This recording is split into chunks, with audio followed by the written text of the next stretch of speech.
Bonjour. Je viens de voir au journal télévisé, à la fin du journal d'Élise Lucet, un monsieur dont je suis l'inspiratrice, il me semble, pour un bouquin d'avant aussi, je crois, si mes souvenirs sont bons, mais bon, c'est pas très important. Il s'agit de Jean-Claude Kaufmann qui a écrit « Identité, la bombe à retardement ». Alors, je vous recommande de lire, d'acheter ce livre et de le lire. Ce thème et ce sujet sont particulièrement importants parce que c'est, comment dire, c'est la base même du problème qui se pose aujourd'hui, politiquement, mais politiquement au sens, pas uniquement politiquement en ce qui concerne les partis politiques et la politique, mais politiquement en ce qui concerne les relations des individus les uns par rapport aux autres. Parce que la politique, à la base, étymologiquement, ça veut dire la vie de la cité. Donc la politique au sens le plus noble du terme, et pas au sens tel qu'il est galvaudé par les gens qui n'ont pas le courage d'être positifs. Voilà, parce que la politique, c'est pas si sale que ça. Bon. Alors, alors je souris parce que je viens d'envoyer un message à Thomas et je lui explique que je fais ma vidéo. Et je lui dis, les grands esprits se rencontrent, parce que je lui dis justement, j'avais l'intention de faire une vidéo sur le phénomène communautariste. Donc entre le phénomène communautariste de mon côté et lui avec son livre sur l'identité, comme quoi, quand on est la muse de quelqu'un, il y a de bonnes raisons, quoi. Hein, bon. Alors, alors j'ai pas encore lu le livre, bien évidemment. Et pour cause, il vient de sortir. En fait, il dit là, l'autre est perçu comme responsable de ses propres souffrances. Et il a parfaitement raison. C'est toujours là, en fait. Alors là pour le coup, comment dire, nous sommes dans une crise de civilisation, c'est vrai. Et la peur n'évite pas le danger, hein, de toute façon. Hein. Donc je veux dire, quitte à subir une crise, quitte à devoir faire face à une crise et à trouver des solutions, c'est pas en vous bouchant les yeux et en faisant la politique de l'autruche qu'on trouve des solutions, hein. Bien au contraire. Donc ça, j'aimerais bien que tout le monde en ait conscience. Et je parle pas des politiques qui ont, je pense, tous, sans exception, l'intelligence de le savoir, mais je parle aussi du citoyen, quoi. Hein. Voilà. Là, on va avoir les municipales qui vont arriver. Je sais qu'il y a beaucoup de gens qui considèrent que les politiques, justement, sont, comment dire, sont des incapables, sont des gens malhonnêtes, etc., etc. Bon, alors justement, parlons-en. Hein. Ça fait quand même bien longtemps qu'on a eu quelqu'un au gouvernement qui a été soucieuse à ce point-là de l'être humain, premièrement, et d'avoir un gouvernement qui tienne la route et qui prenne les bonnes réformes, qui fasse les bonnes réformes. Donc j'aimerais bien, moi, que les gens aient l'honnêteté de le reconnaître. Voilà, ça c'est la première chose. Alors au niveau du municipal, réfléchissez-y parce que c'est pas négligeable. Enfin, non seulement ce que je dis n'est pas négligeable, mais ce que je dis est très intelligent, tout simplement. Bon, en fait, moi, je vais plutôt axer ma vidéo au sujet du mot communautarisme. Parce qu'en fait, ça c'est l'argument du Front National. Alors le Front National, parce que le Front National, en fait, méprise absolument tout, mais surtout ne propose absolument rien. Hein. Faut le savoir. C'est-à-dire que le Front National n'a jamais été, n'est pas et ne sera jamais, absolument jamais, une véritable solution. Il faut le savoir. Alors déjà, pour les Français de souche, là, qui revendiquent le droit d'être Français de souche, je suis, moi, Français de souche. Française de souche. Alors je tiens à préciser que je ne l'ai pas fait exprès, mais il se trouve que c'est comme ça. Voilà. Et je suis une fille du cutéreux du pays de Caux, et je connais particulièrement bien les gens qui votent Marine Le Pen, parce que c'est tout simplement le terroir duquel je viens. Donc dans la France profonde, le milieu agricole et tout, je connais très bien. Voilà. Donc on me la fait pas, moi. Bon. Alors, au sujet du communautarisme. Qu'est-ce que c'est que le communautarisme? C'est le fait de ressentir le besoin de rejoindre des gens qui viennent de la même culture que soi. D'accord? Donc vous avez à une époque les Portugais qui sont arrivés en France, qui ont travaillé en France, qui ont fait femmes de ménage, qui ont qu'on débouchait les chiottes, enfin que concierge, etc., etc. Enfin tous les métiers où on était les larbins des autres, quoi. Hein, toute la communauté portugaise. Les femmes du 6e étage, là, dont je suis l'inspiratrice, voilà, là, voilà. Vous avez parfaitement le truc, c'était comme ça que ça se passait vraiment. Et donc ces gens-là, quel culot, se retrouvaient entre eux. Vous vous rendez compte un peu?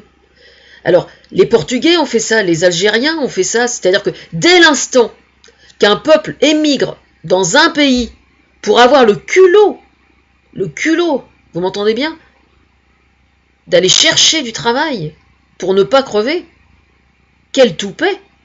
Ils trouvent en plus le moyen de chercher à se réunir pour se rassurer. Putain, mais j'en reviens pas. Je n'en reviens pas. Alors, ça c'est une chose. J'aimerais bien, moi, que tout le monde redescende un petit peu sur Terre. Parce que là, aujourd'hui, avec la mondialisation, ce qui est en train de se passer, c'est que nous avons, nous, braves petits Français, nous avons aussi, figurez-vous, beaucoup de jeunes qui, bardés de diplômes, le plus souvent, partent à l'étranger faire leurs études, faire des grandes écoles, monter leur entreprise, etc., etc. Mais là où ça devient assez amusant, entre guillemets, c'est que ces petits jeunes, figurez-vous, c'est pas pour aller déboucher les chiottes, etc. Hein, c'est pas pour faire les boulots de merde. Hein. Enfin, moi, oui, ma fille, elle est partie à Londres les premières années, elle a morflé un peu parce qu'elle avait pas de diplôme et tout ça, donc elle a fait ça aussi. Mais ça n'est plus le cas maintenant. Et nous, donc, Français, quand nous allons à l'étranger, eh bien, figurez-vous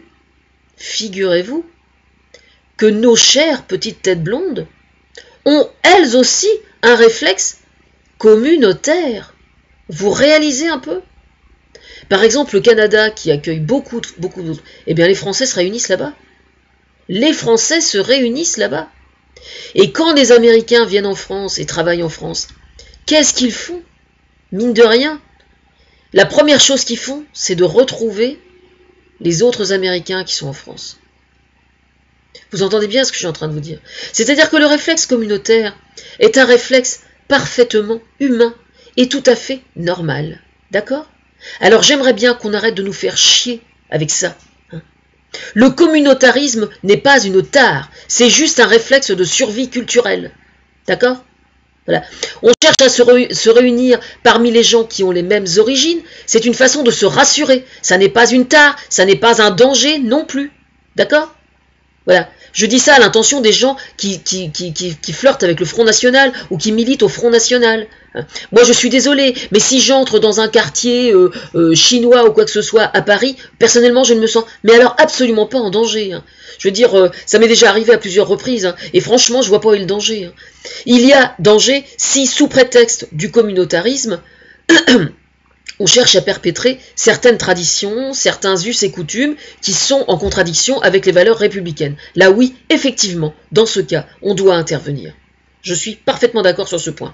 Mais pour information, ça n'arrive pas si souvent que ça. Ça arrive même assez rarement. Parce qu'en général, ils sont suffisamment intelligents, justement, pour ne pas reproduire certains défauts. Et puis, donc là, ce livre traite de l'identité. Et alors, ce qui est... il a parfaitement raison, il est inquiet, il a parfaitement raison. Il a parfaitement raison d'être inquiet pour la simple raison qu'il y a des gens qui, sous prétexte qu'ils ne savent pas où ils vont, préfèrent ne regarder que dans le rétroviseur. J'utilise toujours cette métaphore-là parce que je pense que c'est vraiment une métaphore qui parle très très bien. Parce que on ne peut pas avancer dans la vie hein, si vous avez les yeux braqués uniquement sur le rétroviseur. Alors, pour information, quand vous regardez dans le rétroviseur, c'est-à-dire quand vous regardez dans votre identité, dans vos identités, parce qu'il dit qu'on a plusieurs identités, et il a parfaitement raison, il a parfaitement raison sur ce point. On n'a pas une seule identité culturelle, mais on en a plusieurs. Hein. Si jamais vous avez par exemple été au collège ou au lycée, et que vous avez un prof qui avait des origines complètement différentes des vôtres, et qu'il a été un très bon professeur, il vous a influencé, il vous a imprégné de son savoir, et donc de sa culture aussi. C'est-à-dire qu'il ne cherchait pas nécessairement à vous inculquer sa culture, mais le regard en tant qu'il a lui, en tant qu'émigré, le regard qu'il avait sur notre culture était une façon de nous enrichir. D'accord? Bon. Et le fait d'avoir conscience de ces identités multiples, n'est absolument pas contradictoire avec le fait de rester perméable à la culture que l'on adopte ou à la culture à laquelle on est confronté. C'est ça qui est extrêmement important de savoir. Alors justement, puisqu'on parle justement culture, moi je vais vous raconter une histoire. Quand j'étais adolescente, mon père, enfin notre père, était cochonnier. Enfin cochonnier. Il était agriculteur et il élevait des cochons. À cette époque-là, figurez-vous, on avait le droit de tuer des cochons chez soi, quand on était éleveur, et on n'était pas obligé de les porter à l'abattoir systématiquement. On les portait à l'abattoir si c'était vendu pour la charcuterie, mais si on avait le droit de vendre comme ça. Maintenant, c'est interdit. Toujours est-il que donc à cette époque, mes parents mettaient des annonces dans le 76, enfin je sais plus, les journaux de vente, je sais plus, Courrier Cauchois, enfin bref, peu importe, et ils vendaient des cochons en particulier. Et là, figurez-vous, il y avait des travailleurs émigrés qui venaient d'Afrique, et ils habitaient Sotteville, Grand-Quevilly, enfin donc la banlieue sud de Rouen. Alors c'était des catholiques, bien évidemment, c'était pas des musulmans puisqu'ils mangeaient du cochon. Et alors ils arrivaient avec toute la smala, c'est le cas de le dire, c'est-à-dire la femme, plusieurs enfants en général, le beau-frère, la belle-sœur, enfin ils arrivaient en général avec la voiture familiale, et c'était toute la famille qui arrivait. Alors robe traditionnelle, etc., etc., quoi. C'était la totale. Et alors ils arrivaient donc à la ferme chez mes parents, et ils venaient acheter leur cochon. Voilà. Et donc là, il y avait quelqu'un qui venait, qui tuait le cochon. On suspendait le cochon par les pattes, avec un treuil. On ouvrait le ventre, les boyaux tombaient par terre. Et voilà, et voilà. Et donc, avant de ça, évidemment, on avait fait un feu, soit on le brûlait au chalumeau, soit on le brûlait à la paille. C'est-à-dire on faisait du feu, un feu de paille, et on mettait le cochon dessus, de telle sorte que la soie de la peau du cochon brûle. Donc il y avait une odeur particulière. Et donc ce cirque-là avait lieu tous les samedis en général, et il partait à peu près, je sais pas, 5 ou 6, peut-être plus, cochons, tous les samedis, voilà. Et ils partaient avec le demi-cochon dans le cul de la bagnole, rejoindre leur banlieue dans le sud de Rouen. Voilà. Tout ça pour vous dire que ces gens-là, ces Africains donc, constituaient une clientèle chez mes parents, voilà, et que ma mère était absolument ravie de ça, et qu'elle s'entendait avec eux comme larron en foire. Voilà. Alors ils repartaient avec la bouteille de lait, des œufs, un bouquet d'aubépines rouges en général, parce qu'il y avait une aubépine rouge au bord de la mare, et donc ils repartaient avec un bouquet d'aubépines, et alors, c'est vous dire à quel point c'était important, parce que ma mère a toujours gardé, elle a plus de 75 ans, elle a toujours gardé le carnet d'adresses de tous ces gens-là. Vous voyez ? Pour vous dire. Voilà. Alors, ma mère, c'est le pur produit du Pays de Caux. Hein. Vous voyez ce que je veux dire?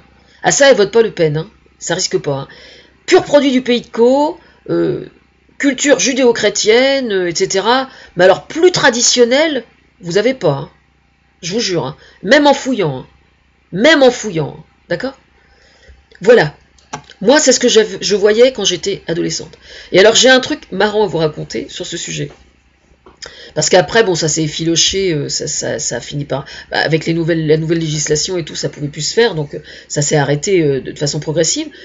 Et puis quand j'étais jeune maman, figurez-vous, moi je sortais pas beaucoup parce que j'étais un peu, comment dire, mes 3 filles étaient toutes petites, j'étais femme au foyer, et donc c'est vrai que j'avais pas tellement l'occasion de sortir. Alors moi, les Noirs, il y en avait peu, il y avait quelques familles à Pavilly uniquement, mais c'est tout quoi.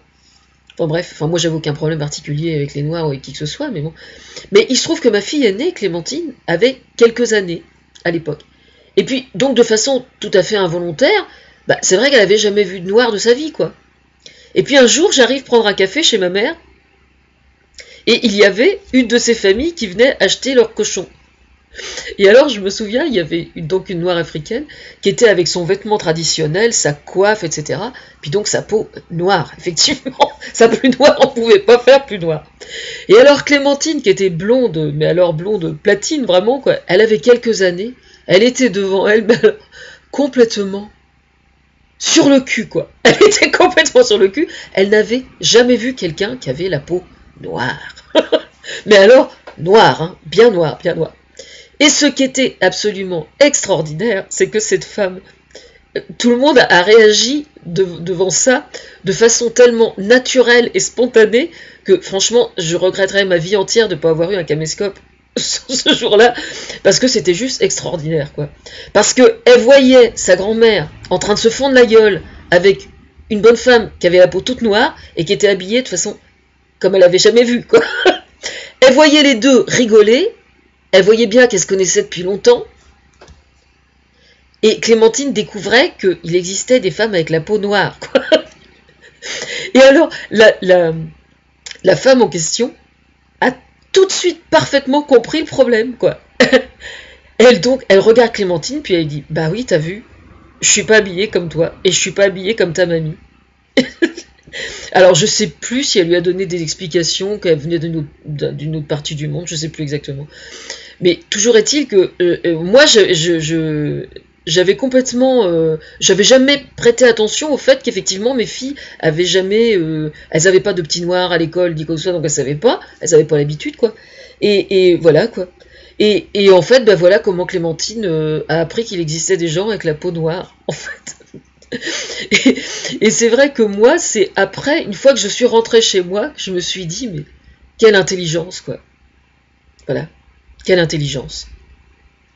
Comme quoi, les terroirs ne sont absolument pas aussi imperméables qu'on voudrait bien le faire croire aux autres cultures.